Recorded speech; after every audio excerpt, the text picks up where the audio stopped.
नमस्कार दोस्तों, स्वागत है आपका। हमने सेकंड ग्रेड एसएसटी फिलोसॉफी में 2 यूनिट कंप्लीट कर ली थी, तो आज हम तीसरी यूनिट सुखवाद या हेडोनिज्म पढ़ेंगे। तो हम शुरुआत करते हैं आज इस टॉपिक से।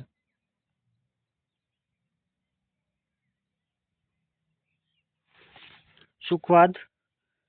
भारत में सुखवाद का एकमात्र समर्थक कौन है? चारवाक।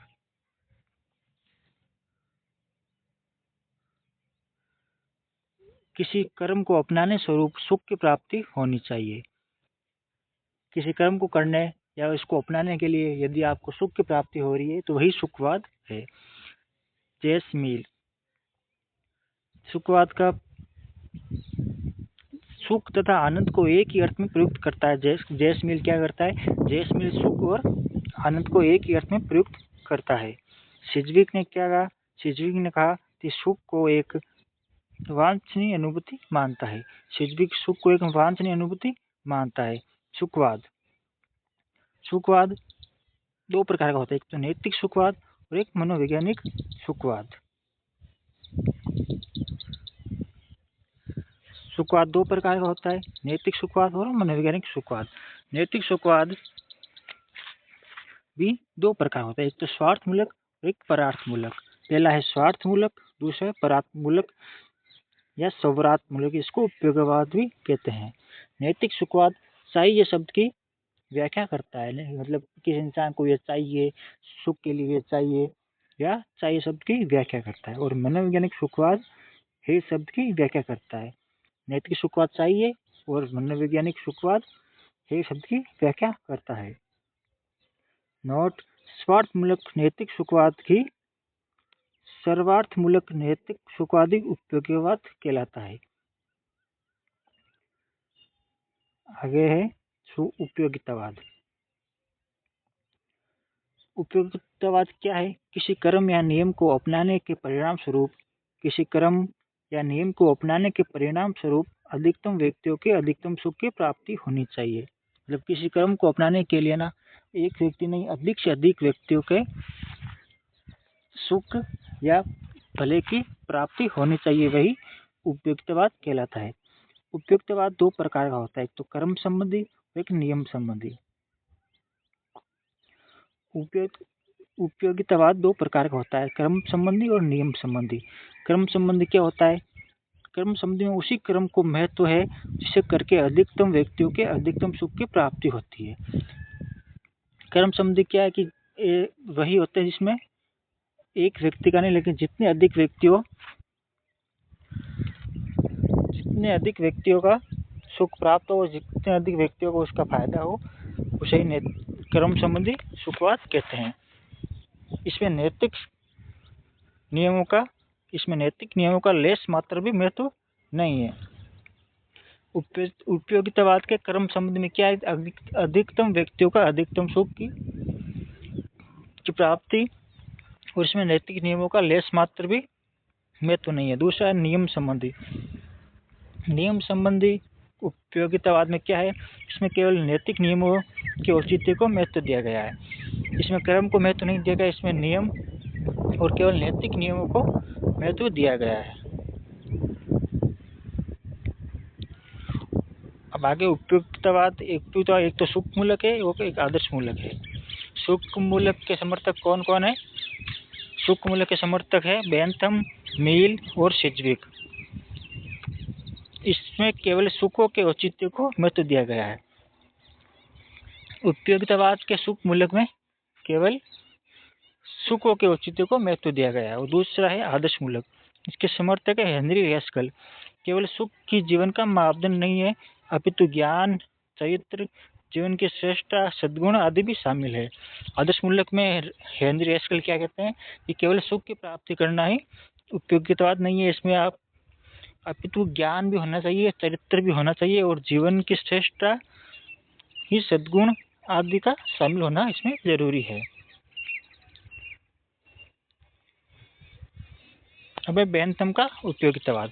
बेंथम को उपयोगितावाद के 6 चरण बताए गए। पहला चरण क्या है कि सुख मूलक उपयोगितावाद। दूसरा है मनोवैज्ञानिक सुखवाद। तीसरा है सुख में मात्रात्मक भेद होना चाहिए। और चौथा है सुख कलन का सिद्धांत। नैतिकता के पालन में 4 बाह्य भौतिक दबाव बताए हैं बेंथम ने। 4 बाह्य भौतिक दबाव कौन कौन से हैं? भौतिक, राजनीतिक, सामाजिक और धार्मिक। कौन कौन से हैं? भौतिक, राजनीतिक, सामाजिक और धार्मिक।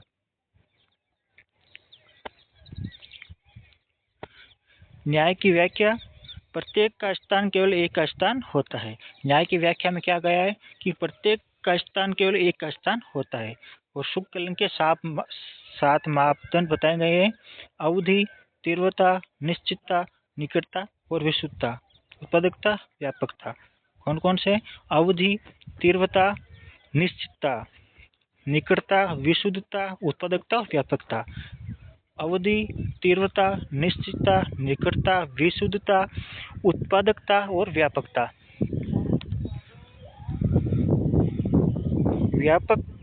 व्यापकता का मापदंड बेंथम को स्वार्थमूलक सुखवाद की अपेक्षा सर्वार्थमूलक उपयोगवाद की ओर ले जाता है। इन 7 में से कौन सा मापदंड? व्यापकता का मापदंड बेंथम को स्वार्थमूलक सुखवाद की अपेक्षा सर्वार्थमूलक उपयोगितावाद की ओर ले जाता है। अब है जेस मील का उपयोगितावाद। पहले हमने पढ़ा बेंथम का उपयोगितावाद, अब है जेस मील का उपयोगितावाद। जेस मूलक ने सुख मूलक उपयोगिता बताया और नैतिक सुखवाद की व्याख्या मनोवैज्ञानिक सुखवाद के आधार पर बताइए। नैतिक सुखवाद की व्याख्या मनोवैज्ञानिक तरीके से बताइए जेस मील ने। और भौतिक सुख की अपेक्षा बौद्धिक सुख श्रेष्ठ बताया गया है। बेंथम ने भौतिक सुख को बेस्ट बताया और जेस मील ने भौतिक सुख की अपेक्षा बौद्धिक सुख श्रेष्ठ माना है। नैतिकता के पालन में 5 दबाव बताए हैं। उसने 4 बताए थे, इसने 5 बताए हैं। 5 दबाव इसने बताया। आंतरिक दबाव 4 उसने बताए थे और उसने एक और ऐड कर दिया, वो है आंतरिक दबाव। सुखों के मध्य परिणाम के साथ चौथा क्या? सुखों के मध्य परिणाम के साथ गुणात्मक भेद भी और न्याय की व्याख्या भी करी इसने। अब सुख का विरोध किसने किया? सुखवाद का विरोध किसने किया? इसका विरोधाभासी कौन है? प्रतिपादक कौन है सुख का विरोधाभास का? सिज्विक। सिज्विक क्या कहता है कि व्यक्ति वास्तव में सुख की इच्छा नहीं करता, अपितु वस्तु की इच्छा करता है। व्यक्ति वास्तव में सुख की इच्छा नहीं करता है, वह वस्तु की इच्छा करता है कि मेरे को खाने में वो चीज़ चाहिए, मेरे को पहनने के लिए वो कपड़े चाहिए। वो उस वस्तु की इच्छा करता है, न कि सुख की इच्छा करता है। सुख को पाने के लिए सुख को भूलना जरूरी है।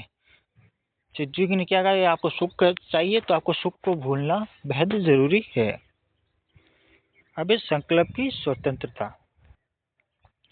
संकल्प की स्वतंत्रता क्या कहती है? किसी कर्म को करने, किसी कर्म को चुनने, ना चुनने, करने, ना करने की स्वतंत्रता संकल्प की स्वतंत्रता कहलाती है। किसी कर्म को चुनने, ना चुनने, करने, ना करने की स्वतंत्रता संकल्प की स्वतंत्रता कहलाती है। संकल्प की स्वतंत्रता की 3 शर्तें हैं। 3 शर्तें कौन की है? कर्म को करने की क्षमता होनी चाहिए। किसी कर्म को करने में यदि व्यक्ति असमर्थ है, वो तो कर्म के व्यक्ति में उतना ही नहीं है। यदि कोई व्यक्ति किसी कर्म को करने में असमर्थ है और उससे वो नहीं हो रहा है तो उसके लिए उत्तरदायी नहीं है। दूसरा है ज्ञान और उद्देश्य। पहला क्या है? कर्म को करने की क्षमता। दूसरा है ज्ञान और उद्देश्य। ज्ञान उद्देश्य में क्या है?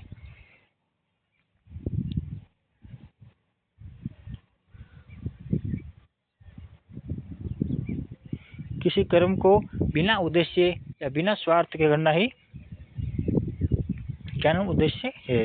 तीसरा है विकल्पों की उपस्थिति। अब किसी कर्म को करने के लिए विकल्पों का होना अनिवार्य है। किसी कर्म को करने के लिए उसके पास विकल्प होने अनिवार्य है। ये 3 शर्तें हैं: कर्म को करने की क्षमता, ज्ञान और उद्देश्य और विकल्पों की उपस्थिति। संकल्प की स्वतंत्रता के 3 सिद्धांत बताए गए हैं। पहला है नियतत्ववाद। ये कारण कारणता से संबंधित है। दूसरा है अनिश्चयवाद या अनियतवाद, ये आकस्मिकता से संबंधित है। और तीसरा देववाद या भाग्यवाद। पहला कौन सा? नियतत्ववाद, दूसरा अनिश्चयवाद और तीसरा देववाद या भाग्यवाद। उपयुक्त तीनों कारक सिद्धांतों में से केवल नियतवाद ही संकल्प क्षमता का संगत माना जाता है।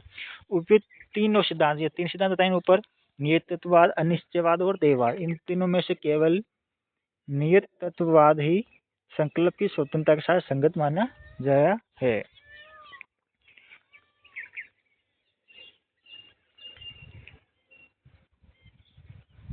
अब है कांट का नैतिक दर्शन। कांट का नैतिक दर्शन क्या कहता है कि शुभ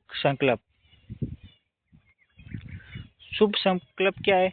विशुद्ध कर्तव्य चेतना से अभिप्रेरित हो कर्म करने का दृढ़ निश्चय ही शुभ संकल्प कहलाता है। जब विशुद्ध कर्तव्य चेतना से अभिप्रेरित हो कि मैं ये करना चाहता हूँ, उस मतलब कर्तव्य चेतना से अभिप्रेरित होना चाहिए और दृढ़ निश्चय करना शुभ संकल्प कहलाता है। दूसरा है, पहला है शुभ संकल्प, दूसरा पवित्र संकल्प। शुभ संकल्प के ऊपर पवित्र संकल्प माना जाता है। ये ईश्वर में संभव, मनुष्य में नहीं। शुभ संकल्प तो मनुष्य में संकल्प है और इसके बाद है पवित्र संकल्प। पवित्र संकल्प मनुष्य में नहीं हो सकता, ये केवल ईश्वर में ही संभव है। कर्तव्य के बारे में कांट ने क्या कहा कि कर्तव्य एंड ड्यूटी फॉर ड्यूटी, कर्तव्य के लिए कर्तव्य, ये कांट का कथन है। अब एक कर्म तीन प्रकार होते हैं, एक तो स्वयं के प्रति कर्म, दूसरों के प्रति कर्म और विशुद्ध कर्तव्य चेतना से अभिव्यक्त हो कर्म। ये तीन कर्म के प्रकार है।